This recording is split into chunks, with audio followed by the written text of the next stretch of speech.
안녕하세요. 매일 새로운 사연을 전하는 읽어주는 사연 라디오입니다. 구독과 좋아요, 많은 공유 부탁드립니다. 오늘의 사연 시작하겠습니다. 안녕하세요. 얼마 전 저와 시누이 그리고 동서가 함께 해외여행을 다녀왔어요. 근데 다녀온 이후부터 갈등이 생겨서 조언 부탁드리려고 합니다. 저는 본가가 제주도이고 호주 유학 시절에 호주에서 회사 다니고 있던 남편을 만났고 예상치 못한 임신으로 결혼을 하게 되었어요. 아이도 거기서 낳았고 아이가 8살 되던 해에 친정아버지가 돌아가셔서 남편과 제가 아버지 사업을 이어받기 위해 지금은 제주에서 지내고 있어요. 형제는 여동생이 하나 있는데 역시 제주에 살고 있어 왕래가 잦은 편이고 조카도 제 아이와 비슷한 또래라 잘 지내는 듯 하네요. 두 아이 모두 국제학교 진학을 목표로 공부하고 있고 같은 학교 다니고 있어서 형제처럼 친하고 집에서나 자기들끼리는 영어랑 한국어랑 섞어서 대화합니다. 시가는 경기도권에 있고 아랫동서랑 시누이 하나 있으며 아이도 한 명씩 있습니다. 저희 아이들보단 3-4살 정도 아래예요. 시누이와 동서는 가정주부이고 시부모님께서는 동서네가 모시고 살아요. 저번 방학 때 호주로 친정조카랑 우리 아이 데리고 여행을 다녀왔는데 시드니랑 브리즈번, 케언즈 돌고 왔어요. 브리즈번은 제가 유학한 곳이라 친구들도 있어서 미리 만나기로 약속이 잡혀 있었고요. 그런데 3-4달 전쯤에 시누이가 자기의 방학 때 제주집에 보내도 되냐고 해서 제가 호주에 여행 가야 한다고 다음에 오라고 했어요. 그랬더니 자기 아이도 같이 가면 안 되냐고 하는 거예요. 솔직히 남자애들 셋을 나 혼자 무슨 수로 케어하냐고 힘들 것 같다고 하니 본인도 그럼 같이 가겠다고 하는 거예요. 그래서 중간에 제가 지인들 만날 일정도 있고 코스도 이미 다 정해져 있다고 말해줬는데도 괜찮다고 하길래 그럼 저도 알았다고 했어요. 근데 시누이가 우리끼리 가면 동서가 또 서운하지 않겠냐며 같이 가자고 하더라고요. 일이 점점 커져가는 감이 있었으나 맘대로 하라고 했어요. 동서에게 시누이가 연락했는데 경제적인 이유로 거절하자 시누이가 동선의 비행기 값을 본인이 부담하고 숙박을 제가 하기로 했다며 다시 생각해보라고 하니 같이 가기로 했답니다. 상의 없이 자기 맘대로 뱉은 게 황당했지만 알겠다고 했어요. 시누이가 그러는 게 한두 번이 아니었거든요. 그렇게 세 가족이 갑자기 호주를 같이 가게 되었어요. 처음 시드니에 도착했을 때는 분위기가 좋았어요. 애들도 신났고 어른들도 좋아했고요. 근데 중간중간 저희 애라 친정조카가 영어로 대화를 하는데 동서가 표정이 안 좋더라고요. 저희 애랑 친정조카에게 다 같이 온 거니까 한국말 쓰라고 일러두긴 했는데 습관이 하루아침에 고쳐지지는 않잖아요. 그리고 같이 여행하다가 브리즈번에 도착했을 때 제가 지인들하고 약속이 있어서 시누이와 동서에게 친정조카랑 저희 애랑 데리고 다녀오겠다며 둘은 뭐하고 있을 거냐고 물어보았어요. 근데 시누이가 호주 가정집 가볼 기회가 흔치 않은데 혹시 같이 가면 안 되냐고 하는 거예요.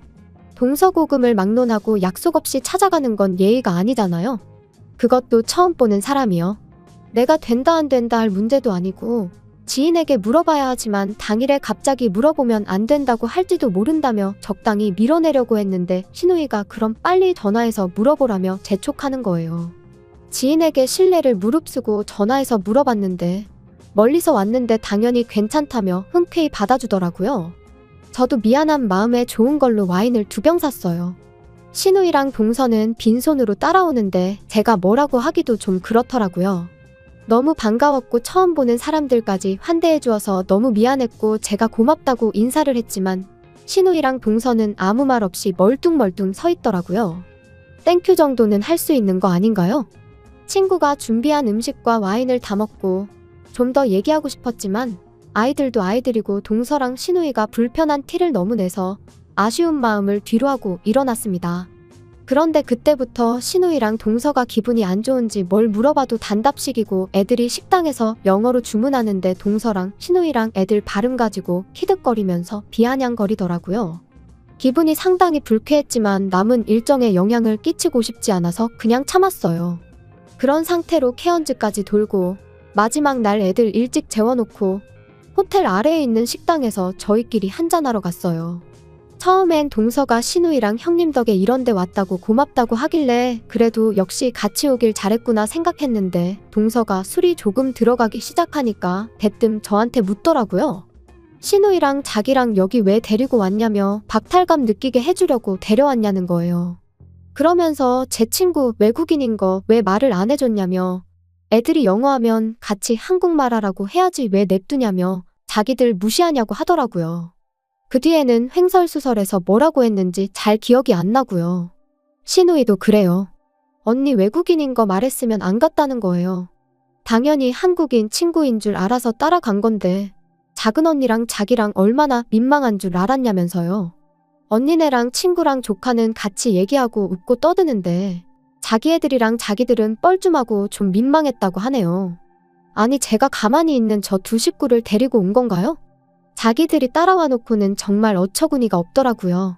아가씨가 따라온 거고 동서까지 부른 것도 아가씨 아니냐고, 그리고 내가 친구한테 전화해서 니네들 같이 가도 되냐고 물어볼 때 영어로 물어보지 않았냐, 근데 왜 니들 맘대로 한국인이라고 생각했냐고. 그런 친구 집에 빈손으로 입만 가지고 갔는데 내 친구가 니네 얼마나 잘 해줬냐고, 그리고 애들이 영어하는 게 왜 동서를 무시하는 거냐고, 걔네들 원래 집에서도 영어로 얘기한다고, 정말 너무들 한다고 했어요. 그러자 동서가 자기도 시부모 안 모셨으면 자기 아이 영어 유치원 보내고 다 해줬을 거라면서 소리 지르더라고요. 그 말 들은 신우이가 왜 말을 그렇게 하고 또 갑자기 그 둘이 싸우더라고요. 수습도 안 될 것 같아서 둘이 싸우거나 말거나 냅두고 혼자 나와버렸어요. 그리고 귀국할 때까지 새 여자가 냉전인 상태로 왔고요. 그대로 안 보고 살고 싶었지만 곧 추석이라 제가 동서한테 연락했어요. 그때 많이 섭섭했냐, 그냥 다 같이 좋게 놀러 갔다 오려고 한 건데 맘 풀어라, 좀 더 신경 쓰지 못해서 미안하다고 했어요. 동서는 아니라며 그냥 자기 자격지심이니 신경 쓰지 말라고, 저희 집 애들이 영어도 잘하고 해서 부러웠던 것 같다며 미안하다고 하더라고요. 그런데 자기도 이제 고민이 생겼는데 더 이상 시부모님 모시고 싶지 않다며 형님이 모셨으면 한다는 거예요. 부모님 모시면서 자기 자식 공부 다 못 시키는 것 같다고 하네요. 그래서 서방님이랑 얘기된 거냐고 하니까 아직 아니라네요. 그래서 제가 부모님 생활비를 더 줄 테니까 아이 공부하는데 보태는 건 어떠냐고 얘기했어요. 현재 시부모님 모시고 있어서 동서에게 매달 100만 원씩 생활비 주고 있어요. 알다시피 내가 친정어머니 모시고 있고 시부모님이 연고도 없는 제주에 오셔서 뭐 하시겠냐, 낮에 애가 학교 가고 나랑 남편은 출근하는데 두 분이서 뭐 하시겠냐고 하니 동서가 이제껏 형님이 하셔야 하는 건데 대신 하고 있었고, 그것 때문에 아이 공부도 제대로 못 시켰다며 저보고 양심 없다고 하는 거예요. 사실 시부모님 경기도에 20평 빌라가 전 재산이시고 서방님과 동서는 집 구할 형편이 없어서 그 집에 들어가 사는 건데 뭐 이런 경우가 다 있나 싶어요. 저도 결혼할 때 시댁에서 받은 거 하나 없고 전부 친정에서 받은 거예요. 그뿐만 아니라 호주에서 애 낳고 남편 외벌이로 살 때는 친정에서 생활비도 보태주셨어요. 저는 동서가 시부모님 댁에 들어가 산다고 생각했는데 동서는 여지껏 제가 할 일을 자기가 대신 한다고 생각했었네요.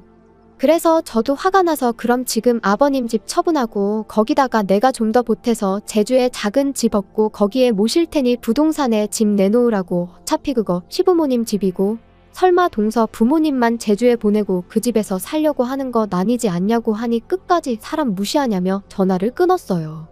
진짜 괜히 여행 같이 가서 좋은 일 하고도 욕먹고 정말 어이가 없네요. 그래도 남편은 이유야 어쨌든 부모님 모시는 건 맞으니 어린애 투정이라 생각하고 화해하라는데 저도 아직 화가 가시지 않아서 쉽지 않네요. 진짜 저거 안 보고 사는 게 답일까요? 참고로 신우이와는 좋게 풀었어요. 추가입니다. 조언 구할까 하여 올린 글인데 많은 분들이 100만 원 끊으라고 하셨네요. 100만 원을 주는 건 친정어머니께도 드리는 돈이라 시부모님도 똑같이 드리는 거예요. 물론 시부모님께 드리고 있지만 시부모님이 동서에 준다고 하세요. 그래서 동서한테 100 주고 있다고 쓴 거고 신우이도 부모님께 50 드리고 있어요. 이건 그냥 용돈하고 계시고요. 부모님 제주로 모시는 건 서방님 결혼할 때도 한번 얘기가 나왔었어요. 하지만 부모님이 본가를 옮기면 서방님과 시누이가 명절에 오기도 힘들고 본인들 죽으면 제주까지 와서 가족이 모이겠냐고 거절하셨어요. 그리고 지금은 동서가 아이가 영어 유치원 다닐 나이는 지났고 어렸을 때 보내고 싶었지만 서방님 반대로 못 보냈던 걸 알고 있었어요. 근데 그걸 아직도 마음에 담고 있는지도 몰랐고요. 시누이는 먼저 미안하다고 전화 왔어요. 생각해보니 여행 간다고 들떠서 마음대로 추진해버려서 이렇게 된 것 같다고 미안하다고 했어요. 숙박비 더 들어간 것도 입금했더라고요. 후기는 아니지만 남편이 동서가 끝까지 마음 풀려고 하지 않으면 이번 추석 때 올라가서 부모님 계신 데서 이 문제 얘기하자고 하네요.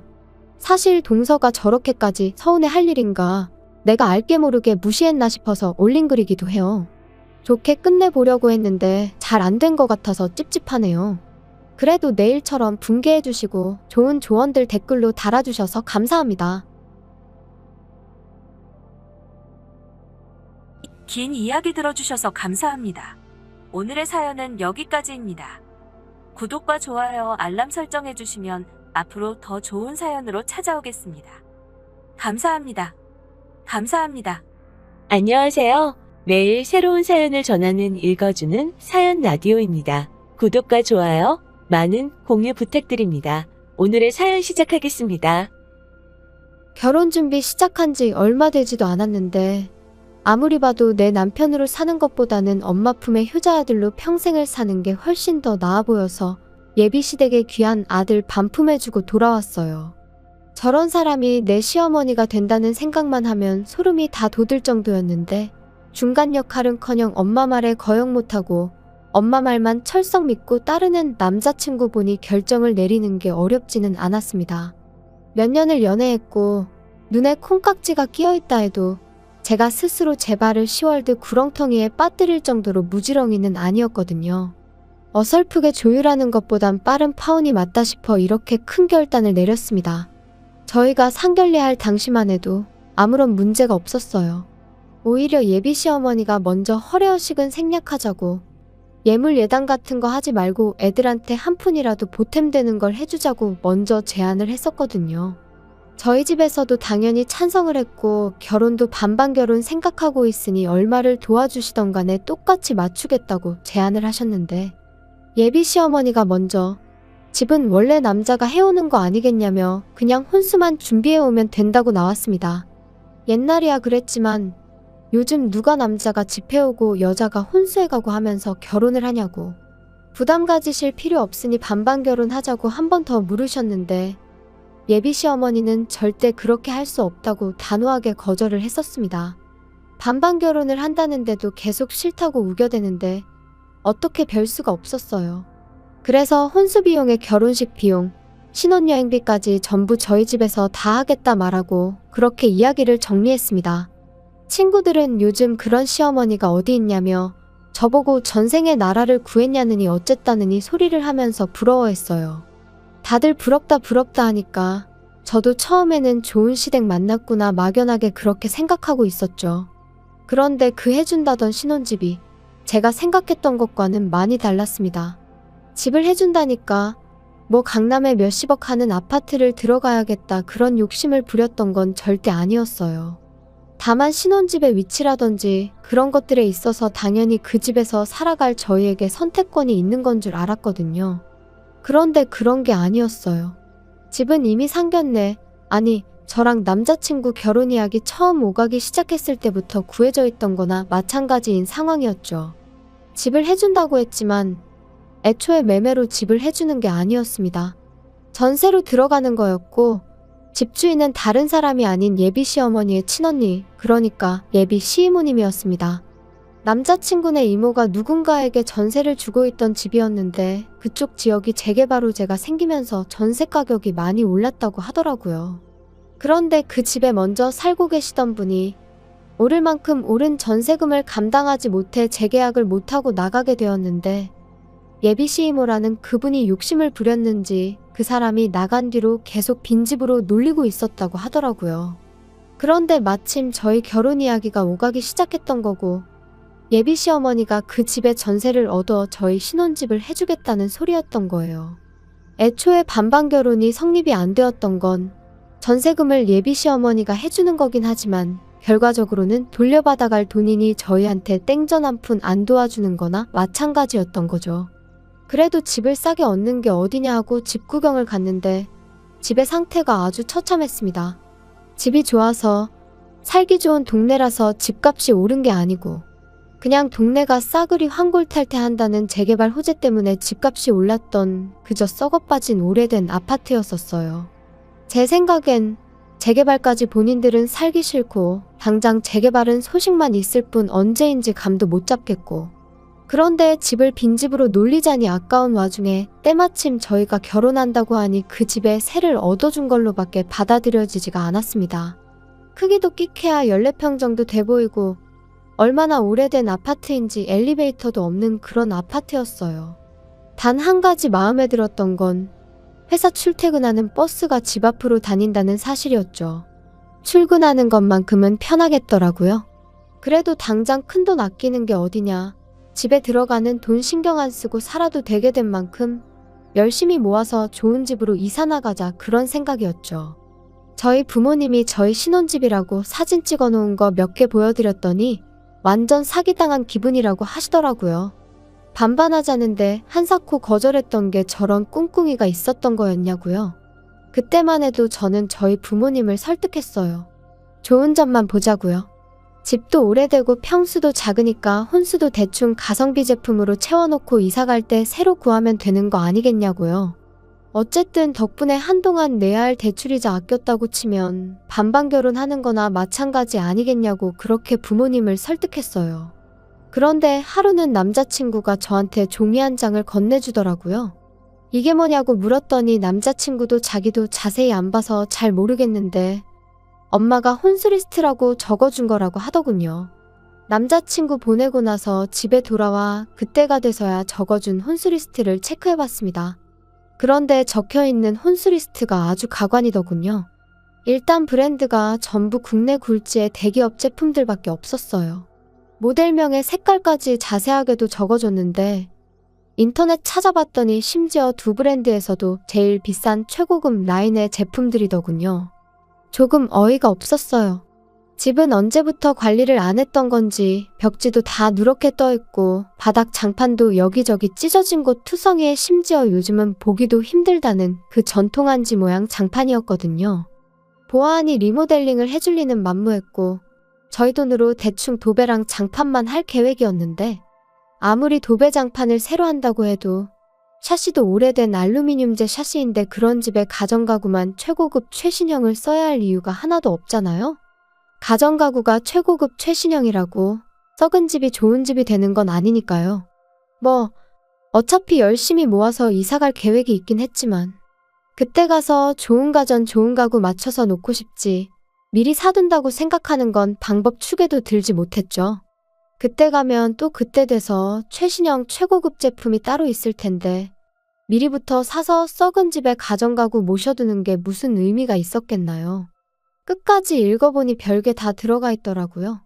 하도 오래된 구축이라 방음은 잘 되게 하겠다만 14평 집에 75인치짜리 TV는 왜 필요하고 홈시어터랑 안마의자는 또 왜 필요한지 싶었습니다. 애초에 저희가 TV를 그렇게 챙겨보는 스타일도 아니고 안마의자도 있으면야 편하긴 하겠지만 솔직히 저희 나이에 안마의자가 벌써부터 필요한가 싶기도 하고 거실이라고 저희 둘바닥에 누우면 꽉 차는 느낌인데 거기에 그런 초대형 TV에 음향 시스템까지 갖춰놓고 안마의자까지 놓는 생각을 하니 들어는 갈란지 발 디딜 틈이라도 있을런지 감도 안 잡히더군요. 방이 2개이긴 했는데 워낙에 좁은 평수였다 보니 거실이 더 좁아지는 구조였거든요. 애초에 그 커다란 TV가 아파트 중앙현관을 지나서 저희 집에 들어가기나 할까 싶더라고요. 아무리 봐도 이해가 안 돼서 일단 남자친구한테 먼저 전화를 했죠. 어머님이 적어준 혼수리스트 봤냐고 물었더니 엄마가 적어준 거고 자기는 안 봤다고 대답하더라고요. 그래서 제가 사진 찍어서 보내줄 테니 한번 봐보라고 했습니다. 그런데 남자친구는 우리 엄마가 적어서 보내준 건데 어련히 알아서 잘하지 않았겠냐며 피곤하다고 그냥 전화를 끊어버리더라고요. 지네 엄마가 결혼하는 것도 아니고 지가 결혼하는 건데 어떻게 저렇게 무관심할 수가 있나 싶었고 어이가 없었죠. 하지만 차라리 이게 낫겠다 싶었어요.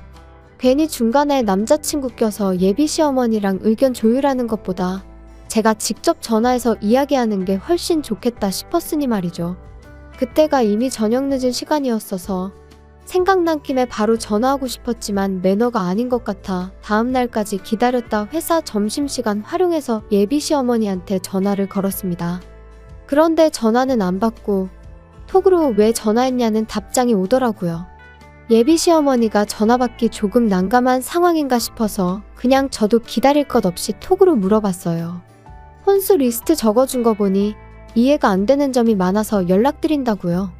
일단 그런 최신형 대형 가정가구를 넣기엔 집이 많이 좁은 편인 것 같다고요. 그런데 예비 시어머니는 요즘 혼수해오면 다들 기본적으로 그 정도는 해온다던데 그런 것도 모르냐며 오히려 역으로 저한테 물어보더라고요. 저는 그저 혼수는 집에 맞게 무리하지 않는 편에서 제가 알아서 정하고 싶다고 그래서 물어본 거라고 대답했는데 예비 시어머니는 얼마짜리 집을 해주는데 그까짓 혼수 얼마나 된다고 그것도 못 해오겠다고 이러느냐고 말하더군요. 제가 못 해가겠다고 하는 소리가 아니라 집에 안 어울려서 그러는 거라고 다시 설명을 했지만 남들 다 해가는 만큼만 적은 거니 앓는 소리 하지 말고 하나도 빠짐없이 다 하라고 하더라고요. 그 이후에는 톡을 보내도 읽고 무시하는 식이었어요. 곰곰이 생각해봐도 이건 아니다 싶더라고요. 솔직히 막말로 집도 말이 해준다는 거지 남의 집 빌려다가 당분간 저희들 살게 해주는 거잖아요. 저희 사는 중에 만에 하나 재개발이 시작되면 뭐 분양권을 저희한테 넘겨줄 것도 아니고 그렇다고 저희 앞으로 그 돈을 주기로 한 것도 아닌데 사실상 동거래는 예비 시어머니와 한가족인 예비 시이모님 두 분 사이에만 오간 거지 제가 땡전 한 푼 받은 게 없는 거나 마찬가지였잖아요. 그런데 예비 시어머니 욕심에 집에 어울리지도 않는 혼수를 해오는 것도 말이 안 된다 싶어서 그냥 저도 제 뜻대로 밀어붙이기로 했습니다. 혹시나 또 집 해주는데 어쩌고 하면서 뭐라고 하면 제가 생각한 거 그대로 한마디 되갚아주려고요. 시어머니가 적어놓은 혼수 목록이 대충 계산만 해봐도 5천만 원이 훌쩍 넘었거든요. 제가 인터넷 뒤져가며 이것저것 찾아서 가성비 제품들로 구성해봤더니 그 코딱지만한 집 채우는데 500만 원이면 충분하겠더라고요.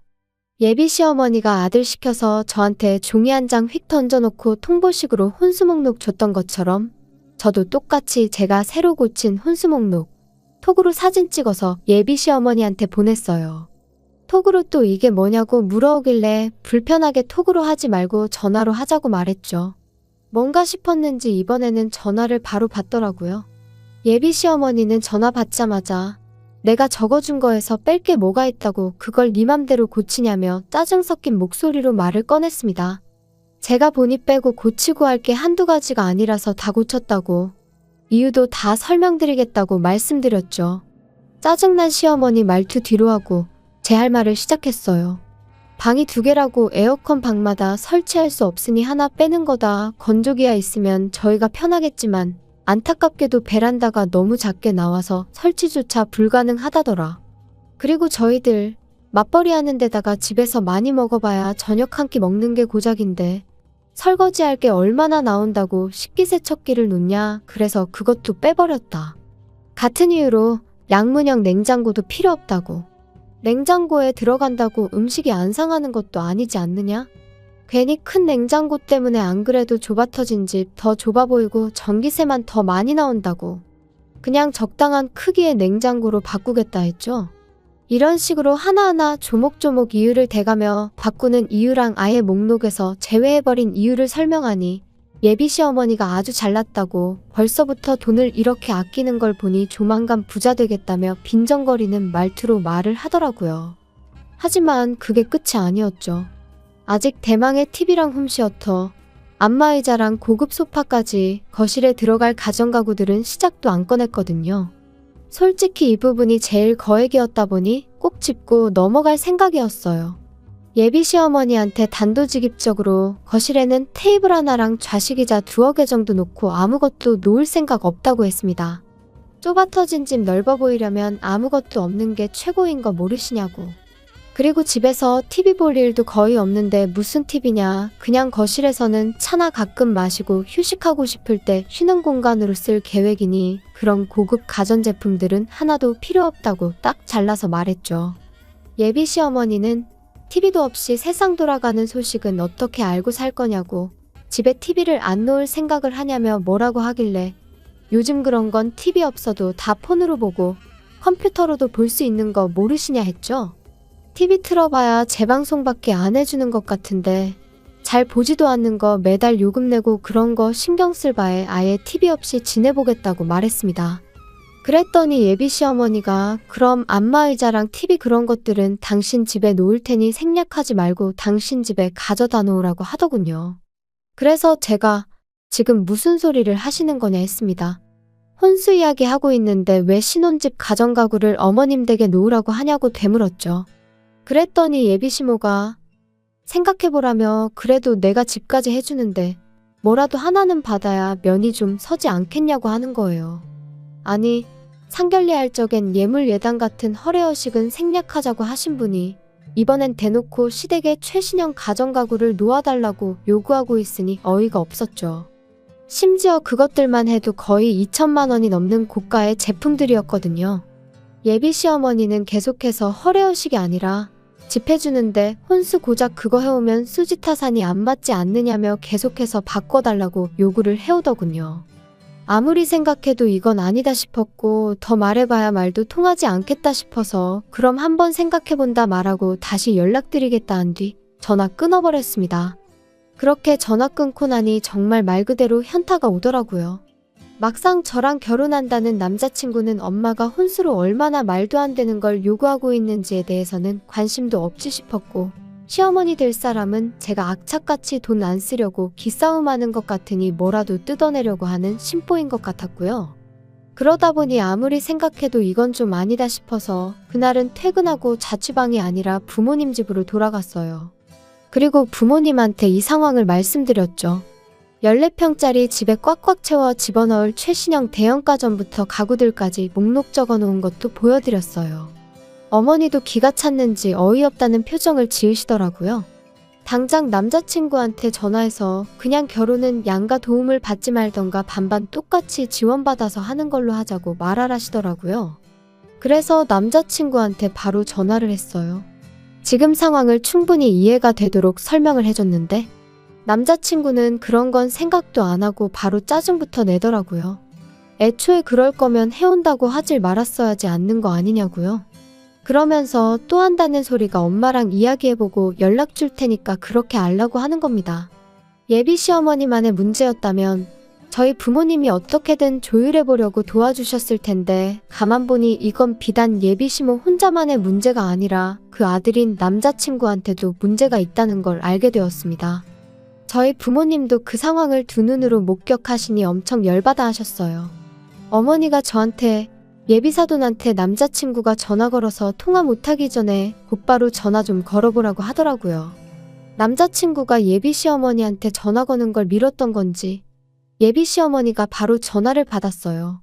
바로 전화 받으실 분이 아닌데 생각해보니 제가 시댁가전 바꿔주는 걸 생각해보겠다고 말하고 전화를 끊었었다는 게 생각이 딱 나더라고요. 예비시어머니가 전화를 받는 걸 확인하자마자 저희 어머니께서 핸드폰 바로 뺏어다가 한마디 하셨어요. 이런 식으로 나올 거면 그냥 반반 결혼시키자고요. 예비 시어머니는 어떤 상황인지 곧바로 눈치를 챘던 건지 거기서 오히려 큰 소리를 치더군요. 아니 그럼 애초부터 해온다는 소리를 하지 말았어야 했던 거 아니냐? 그리고 한쪽에서 집해오면 반대쪽에서는 원하는 대로 혼수해오는 게 당연한 거 아니냐고 하는 겁니다. 그 말 듣자마자 저희 어머니가 다시 전화에다 대고 한 소리 하셨어요. 내가 단칸방 들어가서 월세 사는 한이 있더라도 지금 사는 집 저희 신혼집으로 쓰게 내주겠다고요. 집은 내가 해올 테니 예비사돈이 혼수를 해오는 걸로 하셔라 했습니다. 다 쓰러져가는 14평 쓰레기 아파트 가지고 혼수 5천만 원치 받으려고 했나 본데 우리 집은 당신 언니가 가지고 있다는 그 잘난 집보다 평수도 크고 집값도 훨씬 더 받는 거 알고 계시냐고. 그러니 우리 집 신혼집으로 내주면 아주 리모델링부터 시작해 가정가구에 자동차까지 싹 다 받아내야겠다 했습니다. 집 해오면 원하는 대로 혼수해주는 게 당연한 거라고 하셨지 않냐고. 어디 한번 얼마나 해오는지 한번 두고 봐야겠다고 으름장을 놓으셨죠. 그랬더니 이게 지금 경우없게 뭐하는 짓이냐고 따지더군요. 예의라고는 눈꼽만치도 없는 행동인 거 알고 그러는 거냐며 큰 소리를 치길래 제가 어머니한테서 전화기를 뺏어다가 예비 시모한테 한마디 해줬습니다. 당신네들이 했던 거 그대로 똑같이 하는 건데 경우 없고 예의 없다고 하는 걸 보니 아줌마가 아들 결혼을 빌미로 얼마나 개수작을 부리고 있는지는 알고 있는 것 같아서 다행이라고요. 제 말을 듣고는 언성을 높이며 너는 시어머니가 아주 우습게 보이냐고 아주 시집 오면 버르장머리를 개조해줘야겠다고 겁을 주더라고요. 그래서 저도 한마디 해줬습니다. 아줌마 정신 차리라고요. 아직도 내가 결혼하고 싶어서 이러는 건 줄 아냐고 파혼하자고 하는 소린데 눈치 좀 챙기라고 한마디 해줬어요. 예비 시어머니가 저보고 말 다 했냐 그러길래 뭐 더 듣고 싶은 말 있으시냐고 한 번 더 듣고 싶으면 말만 하라고 했어요. 몇 번이고 더 해줄 수 있다고 말이죠. 그렇게 파혼하고 나니까 여태까지 결혼에 관심도 없어 보이고 엄마 말 거역하지 말라던 남자친구가 찾아와서는 한 번만 기회를 달라고 제 앞에 싹싹 빌더라고요. 그런데 그 모습이 전혀 신뢰가 가지 않았어요. 엄마한테 무슨 말이라도 듣고 찾아온 건 아닌가 싶더라니까요. 이모네 집 세입자 못 구할 것 같아서 저러나 혼수로 뭐 팁이라도 하나 바꾸는 걸로 줄여보겠다 하려나 싶었어요. 그때 딱 느꼈죠. 결혼을 하겠다고 정하긴 했지만 이 사람이 없으면 못 살겠다 싶을 만큼 깊이 사랑했던 건 아니란 걸요. 애초에 저는 이미 혼수리스트랍시고 남자친구한테서 종이 한 장 건네받았을 때부터 결혼할 마음이 싹 달아났던 것 같아요. 남자친구한테 내 마음 돌릴 생각 없다고 파혼의 이유가 당신 어머니한테만 있는 건 아니니 너무 엄마 탓은 하지 말라고 한마디 해줬네요. 애초에 너가 나랑 결혼하고 싶었으면 나랑 너네 엄마랑 저렇게 개싸움 나게 두지는 않았을 거 아니겠냐고 하니 아무 말도 못하고 돌아가더군요.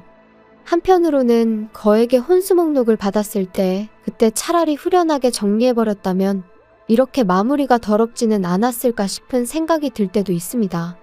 하지만 여전히 그거 하나만큼은 확실하네요. 꼴 같지 않은 집구석에 주제 파악시켜주고 내 하고 싶은 말 속 시원하게 다 내뱉어낸 거 그 덕에 제 속은 후련해졌고 아무 미련 없이 끝낼 수 있었다는 거 말이에요. 긴 이야기 들어주셔서 감사합니다. 오늘의 사연은 여기까지입니다. 구독과 좋아요, 알람 설정해주시면 앞으로 더 좋은 사연으로 찾아오겠습니다. 감사합니다.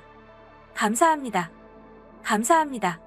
안녕하세요. 매일 새로운 사연을 전하는 읽어주는 사연 라디오입니다. 구독과 좋아요, 많은 공유 부탁드립니다. 오늘의 사연 시작하겠습니다. 안녕하세요. 결혼 3년차의 30대 초반 여자입니다. 계획적인 건 아니었던 것 같은데요. 어쩌다 보니 시어머니를 모시고 살게 되었습니다. 남편이 막내이긴 하지만 집안의 유일한 남자라서요. 남편 위로 누나가 2명 있고 중풍 걸리신 홀어머니가 계십니다. 결혼할 때도 그 사실을 알고 있었고 모시고 사는 일은 절대 없을 거라고 남편이 말하기도 했습니다. 남편뿐만 아니라 신우들도 자기도 제 앞에서야 신우지. 자기들도 집에 가면 저와 똑같은 며느리라며 누구보다도 저를 이해해줄 수 있는 사람들이라고 하면서 아무리 엄마가 아파도 절대 저 혼자 모시게 하진 않을 거라는 말 믿고 결혼을 하게 되었어요. 정말 다시 생각해도 서럽고 눈물이 나네요. 어머님은 집에서 혼자 지내시고 신우들이 보내주는 돈과 남편이 보태는 돈 합쳐서 어머님 댁으로 전문 간병인을 불러 쓰고 있었습니다. 결혼 1년 차였던 신혼 때만 해도 저 역시 이 정도 시어머니가 자식들에게 많은 지원을 받고 있다는 걸 알고 있었기 때문에 제가 모시게 될 거라는 생각은 꿈조차 꾸지 못했습니다. 그런데 재작년 큰 신우가 자식들 조기 교육을 이유로 미국으로 이민을 떠나게 되었고 비슷한 시기에 코로나가 터지게 되면서 사업하던 둘째 신우네 가게가 서서히 안 좋아지다가 결국 망하게 되었습니다. 그렇게 저한테 걱정하지 말라고 제 편인양 행동했던 신우들이 그렇게 쉽게 말을 바꾸게 될 줄은 몰랐어요. 둘째 신우네가 망하게 되면서 간병인 쓸 돈을 보내주지 못하게 되자 큰 신우도 둘째가 안 내는데 내가 왜 내냐? 우리도 지금 미국에 이민 와서 자리 잡는데 힘이 든다. 알고 보니 한국으로 큰 돈 송금한 기록이 있으면 장기적으로 영주권을 받거나 할 때 좋지가 않다더라 하는 이유를 대면서 시어머니를 위한 지원을 끊게 되었습니다. 저는 결혼하자마자부터 전업주부를 하기로 해서 결혼 전에 다니고 있던 직장마저 그만둔 상황이었고요. 남편 월급이 넉넉하긴 했지만 저희 대출금 갚으며 생활비를 제외하고 나면 남편 외벌이로 시어머니의 간병인까지 쓰기에는 택도 없이 모자란 돈이었어요. 남편이 저한테 당분간은 살림 안 해도 되니 시어머니 좀 봐줄 수 없겠냐 사정사정을 하더라고요. 누나들을 다시 설득해보겠다. 그때까지만 부탁한다고요. 그래서 제가 낮에는 시댁을 오며 가며 어머님 간병을 하게 되었습니다.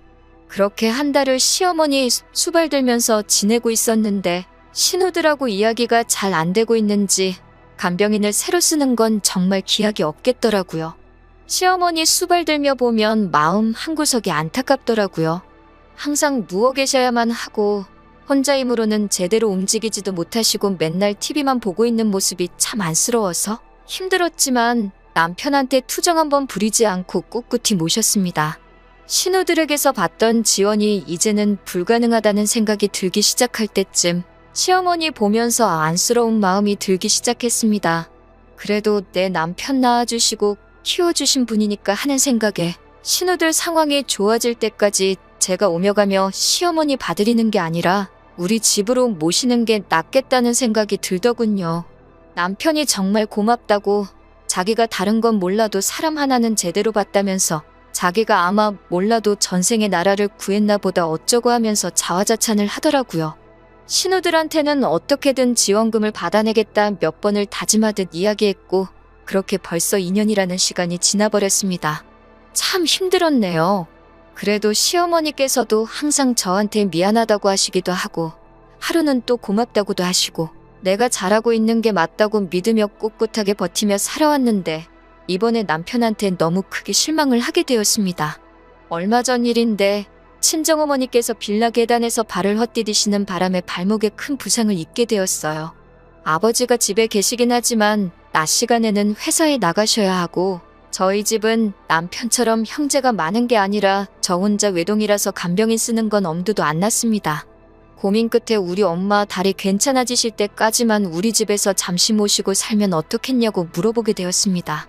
당연히 그렇게 하자고 할 줄 알았던 남편이었는데 단 1초의 망설임도 없이 그렇게는 힘들 것 같다고 거절하는 남편의 말에 그간 남편과 저 둘이서 서로를 위해 최선을 다해 살고 있다고 믿어온 시간이 무색하게 큰 실망을 하게 되었습니다. 여자는 출가회인이라고 하면서 어딜 장모님을 모시고 살겠냐는 말을 하냐고 하더라고요. 그렇게 가부장적인 면이 있는지도 몰랐고 시어머니 모시면서 살림하는 저의 부탁을 그렇게 무자르듯 단칼에 베어버리는 모습은 상상도 해본 적이 없어요. 저도 화가 나서 내가 여태껏 당신 어머니 2년 동안 그 어떤 보상도 바라지 않고 마음으로 우러나와 모셨다. 당신 어머님 똥오줌 한 번이라도 받아본 적 있느냐고. 다리 다쳐 집에서 혼자 화장실도 제대로 못 가시는 친정어머니가 지금 당신 어머니랑 상황이 다를 게 뭐가 있냐고 따졌습니다. 시어머니처럼 몇 년을 모시고 살겠다는 것도 아니고 혼자서 생활이 가능해지실 때까지 잠시만 우리 집에서 함께 지내자고 하는 건데 당신 보고 수발들라고 부탁하는 것도 아니고 내가 알아서 하겠다는데 생각도 안 해보고 그렇게 단칼에 거절할 수 있느냐고요? 처음에는 어떻게 사위와 장모가 한 지붕에서 살 수 있겠냐고 발악을 하던 남편도 제가 조목조목 따져 물으니 나름 몇 가지 이유를 설명하더라고요. 자기가 혼자 벌고 있는 돈으로 시어머니까지 모시고 살고 있으니 생활비가 더 든다. 그런데 장모님까지 오시면 우리는 미래를 위해 저금을 언제 하느냐고. 장인어른이 간병비하라고 우리에게 돈을 보태주실 것도 아니지 않느냐고 하더라고요. 그리고 장모님이 이 집에 들어오시면 자기 어머니는 얼마나 마음이 불편하겠냐고. 스스로 몸도 제대로 못 가누는 모습을 사돈댁에 보여드리고 싶지 않으실 거 아니냐고 하더군요. 거기에 한마디 더 보태면서 장모님도 제가 시어머니 똥오줌 받으며 수발하는 모습 보시면 마음이 어떨 것이며 자기 딸 이렇게 고생시키는 저를 얼마나 모자란 사위로 생각하시겠냐고. 장모님을 집으로 모셨다간 집안 싸움이 일어날 거라며 그런 어이없는 이유를 대며 저와는 그 어떤 타협도 하지 않을 것처럼 보였고 무조건 안 되는 건 안 되는 거라고 끝까지 제 부탁을 들어줄 생각이 없어 보였습니다. 내가 당신 어머니를 다른 사람이라고 모신 줄 아냐? 평생을 함께할 배우자인 남편의 어머니니 모신 것 아니겠냐고 따졌더니 누가 언제 모셔달라고 부탁이나 했냐고. 네가 우리 집에서 모신다고 데려와 놓고서는 이제 와서 그걸로 생색이냐며 화를 내더라고요. 한참을 싸우고 남편은 집구석에 못 싣겠다며 밖으로 나가버렸습니다. 시어머니는 그 와중에 저와 남편의 대화를 다 듣고 계신 상황이었고요. 큰 소리가 들려서 안 들으려고 해도 들을 수밖에 없었다고 하시면서 저한테 미안하다고 사과를 하시더라고요. 시어머니가 남편을 설득해주겠다는 말 정도는 해주실 줄 알았는데 친정엄마 집에 모신다는 이야기에 대해서는 마치 못 들은 이야기 마냥 이런 방구 언급도 안 하셨어요. 참 남편이 말한 것처럼 제 팔자 제가 꼰 거나 마찬가지이긴 한 상황이지만 여태까지의 희생과 노력, 시간들이 무색하다는 생각이 들고 허망하더군요. 무슨 좋은 대답을 듣자고 말한 건 아니지만 제가 2년간 보상 하나 바라지 않고 해온 일들이 고작 이렇게 저에게 돌아온다니 여태까지의 시간에 회의감만 들 뿐이네요. 3년이라는 시간이 긴 시간은 아니지만 제가 이혼을 결심한다고 하더라도 혼자서 잘 헤쳐나갈 수 있을지 걱정도 되고 참 갑갑한 이 마음에 어디다 털어놓기라도 해보자는 마음에 사연 적어봤습니다. 제가 정말 이기적인 걸까요? 서러워서 괜히 창밖만 보게 되는 하루입니다. 후기를 전해드립니다. 여러분들의 댓글이 저한테 참 큰 힘이 되었네요. 남겨주신 댓글들 하나하나 꼼꼼히 다 읽었습니다. 저를 위로해주시고 격려해주신 모든 분들께 감사의 말씀을 전합니다. 그냥 답답한 마음에 적어본 사연인데 이렇게 많은 분들이 저를 위해 목소리를 내주실 줄은 상상도 못했어요. 덕분에 용기가 생겼습니다. 그날 이후로 남편은 저를 대하기가 어려웠던 건지 매일같이 어디서 술 마시고 새벽 다 돼서야 들어왔어요.